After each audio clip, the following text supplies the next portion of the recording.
হেট stroke গরম আবহাওয়ায় শরীরের তাপমাত্রা অতিরিক্ত বেড়ে যাওয়ার ফলে ঘটে এবং এটি জীবনঘাতীও হতে পারে। হিট স্ট্রোক থেকে বাঁচতে নিচের করণীয়গুলো অনুসরণ করা উচিত। ১. পর্যাপ্ত পানি পান করুন। প্রতিদিন নিয়মিত ও পর্যাপ্ত পানি পান করুন, তৃষ্ণা না লাগলেও। ডিহাইড্রেশন হিট স্ট্রোকের বড় কারণ। রোদ এড়িয়ে চলুন। দুপুর ১-২টা থেকে বিকেল ৩টা পর্যন্ত রোদের তীব্রতা বেশি থাকে। এই সময়ে বাইরে যাওয়া এড়িয়ে চলুন। জরুরি প্রয়োজনে ছাতা, টুপি বা মাথায় গামছা ব্যবহার করুন।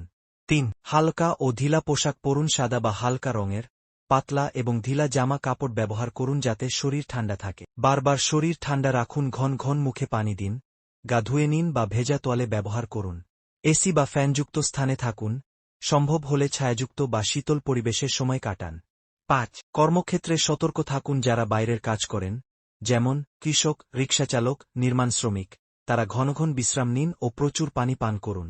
৬. উচ্চ ঝুঁকির মানুষদের বিশেষ যত্ন নিন। শিশু, বৃদ্ধ ও অসুস্থদের বিশেষ নজরে রাখুন। তাদের শরীরে তাপমাত্রা দ্রুত বাড়তে পারে।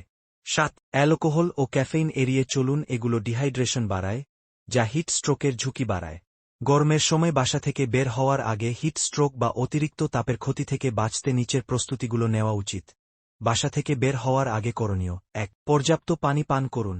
বের হওয়ার আগে ১ গ্লাস পানি পান করুন। সাথে একটি পানির বোতল নিয়ে বের হন।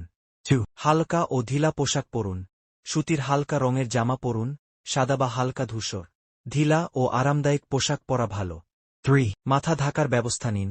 টুপি, ছাতা বা গামছা দিয়ে মাথা ও ঘাড় ঢেকে রাখুন। ৪. সানগ্লাস ও সানস্ক্রিন ব্যবহার করুন।